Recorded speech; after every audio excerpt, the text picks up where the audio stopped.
a Zener diode having breakdown voltage 6 volt, okay, knee current 5 milliampere is used in a circuit shown. Calculate the minimum value of RL and minimum power rating of the diode so that output voltage remains constant at 6 volt. ये V है, remains constant at 6 volt. Okay? ये 6 volt पे क्या बना रहे, constant बना रहे, ये आपको बताना है. ठीक है, समझते हैं जरा. आउटपुट वोल्टेज को हमें क्या करना है, 6 वोल्ट पर मेंटेन करना है. बहुत बढ़िया. V0 इक्वल टू कितना रहना चाहिए, 6 वोल्ट रहना चाहिए. आपको यहां पर ब्रेकडाउन वोल्टेज दिया गया कितना, 6 वोल्ट, यानी कि VZ हमको दिया गया है 6 वोल्ट. नी करंट कितना दिया गया है, 5 मिली एम्पियर. समझे जरा ध्यान से. IZ मिनिमम, नी करंट का मतलब कितना है, IZ मिनिमम, ये आपको दिया गया कितना, 5 मिली एम्पियर. यानी कि आपको इतना करंट तो जेनर डायोड को देना ही पड़ेगा. Okay. Minimum value of RL, आपको लोड रेजिस्टेंस की वैल्यू बतानी है पहली चीज, और minimum power rating of the diode आपको बतानी है, जिससे कि आउटपुट 6 वोल्ट पर बना रहे. क्लियर है सभी को, समझते हैं जरा ध्यान से. देखिए VZ यहां पर अगर 6 वोल्ट रहेगा तभी आउटपुट 6 वोल्ट पर आएगा. बिल्कुल सही है, पैरेलल में कनेक्टेड है दोनों, डेफिनेटली. ये बात तो समझ में आ गई हमको. अब हम जानते हैं कि इसका जो करंट है IZ मिनिमम, वो आपको प्रोवाइड करना ही पड़ेगा. यानी कि यहां पर जो करंट जा रहा है IZ, वो अगर हमें ज्यादा देना हो तो वो मैक्सिमम की जो रेंज है वो डिफाइन होगी किससे, पावर रेटिंग से. और एटलीस्ट कितना प्रोवाइड करना है वो डिफाइन करता है नी करंट, IZ मिनिमम. इससे कम करंट दोगे तो जेनर डायोड जो है वो 6 वोल्ट की बैटरी नहीं रहेगा. क्लियर. तो देखो अब यहां से सोर्स करंट कितना मिल रहा है, पहले हम ये निकाल लेते हैं. यहां से जो IS करंट आ रहा है ना, उसकी वैल्यू कितनी आ रही है, देखो जरा. IS इक्वल टू होगा VS, जो कि यहां पर दिया गया है 10 volt plus minus 10, VS minus VZ divided by RS, ये होता है IS. तो IS कितना आ गया देखो, VS कितना है 10, VZ कितना है 6 वोल्ट, ओके, RS कितना है 50. तो IS की वैल्यू तो कितनी आ रही है, IS इज इक्वल टू 4/50, और मिली में निकालेंगे तो 4 into 1000, 4000 by 50, यानी कि 400/5, यानी कि 85 milli ampere, sorry 80 milli ampere, I am sorry. Correct है, ओके. IS कितना आ गया, 80 मिली एम्पियर. ये कांस्टेंट करंट है. ये करंट कौन सा है, कांस्टेंट करंट है जो यहां से आ रहा है. ओके. आपको बताना क्या है, मिनिमम वैल्यू ऑफ RL की मिनिमम वैल्यू कितनी होनी चाहिए, ये आपको बताना है. अच्छा, RL की मिनिमम वैल्यू का मतलब क्या हुआ, लोड से हमें मैक्सिमम करंट फ्लो कराना है. क्या हम बोल सकते हैं कि जो IS है वो ये होता है, क्या होता है, IZ प्लस IL होता है. अभी थ्योरी में हमने जो कॉन्सेप्ट सीखा वही अप्लाई करना है, कुछ नहीं है ज्यादा. देखो आपसे बोला है कि RL मिनिमम होना चाहिए, मतलब कहने का ये है कि जो लोड है उसका करंट मैक्सिमम होना चाहिए, ऐसे बोला गया है. ओके. तो ऑब्वियसली जब लोड करंट मैक्सिमम होगा और IS कांस्टेंट है, तो हम जो नी करंट है उसको ही यहां पर अप्लाई करेंगे. तो IZ को हम क्या रखेंगे, मिनिमम वैल्यू पर रखेंगे. ओके. चलिए, तो अब हमें यहां से क्या मिल जाएगा, IL मैक्सिमम मिल जाएगा. मैक्सिमम करंट की जो वैल्यू होगी उसी के अंदर तो RL होगा. समझ रहे हैं. चलिए, तो अब यहां से IS की वैल्यू कितनी है, देखो 80 इक्वल टू IZ मिनिमम कितना है 5 प्लस IL मैक्स. तो IL मैक्स कितना आ गया, IL मैक्स आ गया 75 मिली एम्पियर. मेरी बात समझिएगा ध्यान से. ये वर्चुअली भी हम इस क्वेश्चन को सॉल्व कर सकते थे. जैसे हमने ये वैल्यू निकाली ना 80 मिली एम्पियर, तो थोड़ा सा दिमाग के पर्दे खोल के सोचें. तो हम चाहते हैं कि मिनिमम RL कितना हो, उसके लिए डेफिनेटली करंट की वैल्यू क्या होगी, मैक्सिमम होगी. तो बस जेनर डायोड को उतना करंट दो जिसने में ये ऑन बना रहे. तो वो करंट कौन सा है, आईजेड मिनिमम, यानी कि 80 मिली एम्पियर में से सिर्फ 5 मिली एम्पियर जीना डायोड को दे दो, बाकी करंट किसको भेज दो, लोड को भेज दो। तो लोड का मैक्सिमम करंट हो गया ये IL मैक्स। ठीक है, अब हमें क्या पूछा है, RL मिनिमम। तो RL मिनिमम का फॉर्मूला क्या होगा, V नॉट जो कि कांस्टेंट रखना है, रिमेन्स कांस्टेंट है ना, डिवाइडेड बाय IL मैक्स। कितना आएगा देखो, RL मिनिमम इक्वल टू आएगा V naught 6 upon this 75 milli ampere. Okay, V naught volt में है तो ऊपर चला जाएगा तो ये हो जाएगा kilo ohm. 6 upon 75 kilo ohm, ये है इसकी मिनिमम वैल्यू।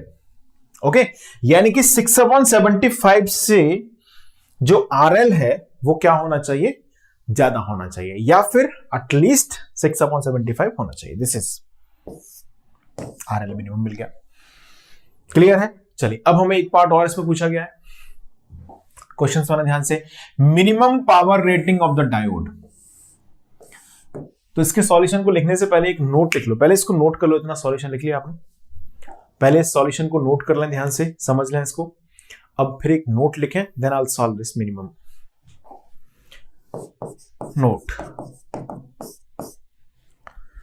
पावर रेटिंग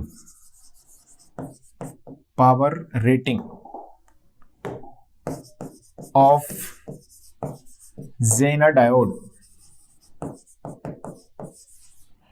जिसको हम बोलते हैं PZ मैक्स।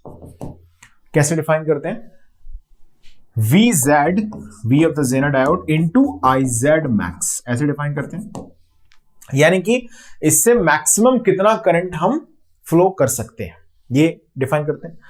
अब मिनिमम पावर रेटिंग वर्ड का मतलब क्या होगा, देखो आपसे क्या पूछा है, and minimum power rating of the diode. देखिए जब आप मान लीजिए आप मार्केट गए डायोड खरीदने के लिए, और आपको मैंने एक सर्किट ही बता रखा है कि इस सर्किट के हिसाब से डायोड खरीद के लेके आओ, तो आपको मिनिमम पावर रेटिंग का मतलब हुआ कि कम से कम कितनी पावर रेटिंग का ज़ेना डायोड खरीद लेना चाहिए जिससे कि वो इस सर्किट में काम कर सके। यही मतलब है इस बात का। मिनिमम पावर रेटिंग का मतलब ये नहीं होता कि मिनिमम पावर कंज्यूम करने वाला डायोड, नहीं, आपको एटलीस्ट कितनी पावर रेटिंग का ज़ेना डायोड खरीदना चाहिए। वो हमको पता कैसे चलेगा, वो हमको पता चलेगा इसके अंदर ज़ेना डायोड में मैक्सिमम कितनी पावर डिसिपेशन अभी हो सकती है। कब मैक्सिमम पावर डिसिपेशन होगी जरा समझना। हमने देखा कि सोर्स करंट आ रहा है 80 मिली एम्पियर का कांस्टेंट करंट, धड़ाधड़ यहां से चला रहा है सोर्स से, ठीक है। उसमें से अभी हमने देखा कि जब लोड करंट मैक्सिमम था तो 75 मिली एम्पियर इधर चला गया, ओके, 5 मिली एम्पियर इसको मिला।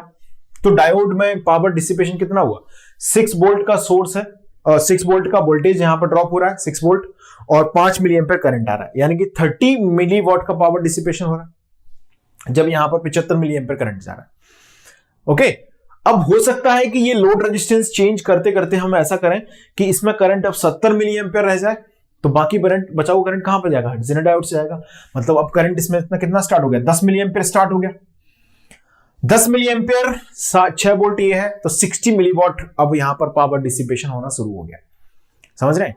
अब हमने इस करंट को और कम किया, लोड करंट को मिनिमम करते करते मान लीजिए मैं 0 कर दूं, यहां से हटा ही दूं लोड को, तो लोड करंट हो जाएगा 0। तो ज़ेना डायोड से कितना करंट जाएगा, फिर पूरा का पूरा सोर्स करंट चला जाएगा। तो वो क्या होगा, ज़ेना डायोड का मैक्सिमम करंट होगा, जो कि कितना होगा 80 मिली एम्पियर। जब इसके अंदर 80 मिली एम्पियर करंट फ्लो होगा तो इसमें 6 वोल्ट का ड्रॉप हो रहा है, तो पावर डिसिपेशन कितना होगा 848 480 मिली वॉट का। मतलब यहां पर अगर हमें कोई ज़ेना डायोड बाजार से खरीद के लगाना है तो वो कम से कम 400 मिली वॉट पावर रेटिंग का होना चाहिए। तो पावर रेटिंग होनी चाहिए इसकी 480 मिली वॉट। अब आप बाजार में जाएंगे और उनसे बोलेंगे कि ऐसा ज़ेना डायोड हमको दो जिसकी पावर रेटिंग कम से कम 480 मिली वॉट हो। 500 मिली वॉट का दे दें, हाँ दे सकते हैं। 470 का दे दें, नहीं जल जाएगा, क्योंकि जब करंट आप हटा देंगे यहां से तो पूरा 80 मिली एम्पियर करंट इसमें से फ्लो हो जाएगा, 480 मिली वॉट का पावर डिसिपेशन होगा, बर्न हो जाएगा डायोड। समझिए बात को। तो देखिए मिनिमम पावर रेटिंग का मतलब मैं बताना चाह रहा था। देखो यहां पर minimum power rating zener diode selection means, कैसे लिखेंगे, minimum power rating zener diode selection means maximum power dissipation amount in the zener diode. Clear है? तो अब हमें देखना है यहां से कि जो सोर्स करंट है जो 80 मिली एम्पियर है उसमें से मैक्सिमम करंट जेनर डायोड को मिले और मिनिमम करंट लोड को मिले, IL मिनिमम। तो लोड को देने वाला मिनिमम करंट हम कितना कर सकते हैं, 0 हो सकता है, बिल्कुल हो सकता है, कोई पाबंदी नहीं है। IL मिनिमम कितना हो सकता है, 0। लोड करंट जब 0 होगा दोस्तों, ये पार्ट हमने क्या कर दिया, 0 कर दिया, तो IZ मैक्स कितना आ जाएगा, 80 मिली एम्पियर आएगा। हेंस PZ मैक्स कितना आएगा, VZ into IZ max. VZ की वैल्यू कितनी है, 6 वोल्ट। तो PZ मैक्स यहां से आ जाएगा आपके पास 6 into this 80 milli ampere, 6 volt into, तो आएगा दोस्तों 480 मिली वॉट। इसको नोट करना है इतना, और एक पॉइंट लिखें जो मैं बोल रहा हूं, लिख लिया आपने यहां तक, ये कैलकुलेशन लिख ली। सो लिखेगा, we have to select a zener diode which have at least 4 milliwatt power handling capability. Hence, minimum power rating for this circuit is 480 milliwatt. यानी कि आपको ऐसा जेनर डायोड सेलेक्ट करना चाहिए यहां पर जो एटलीस्ट 480 मिलीवॉट की पावर को हैंडल कर सके या उससे ज्यादा कर सके। इससे कम पावर हैंडलिंग का जेनर डायोड यहां पर काम नहीं कर पाएगा। ओके, चलिए, तो इसके शंट रेगुलेटर के क्वेश्चंस आगे कंटिन्यू रहेंगे नेक्स्ट क्लास में। Thank you.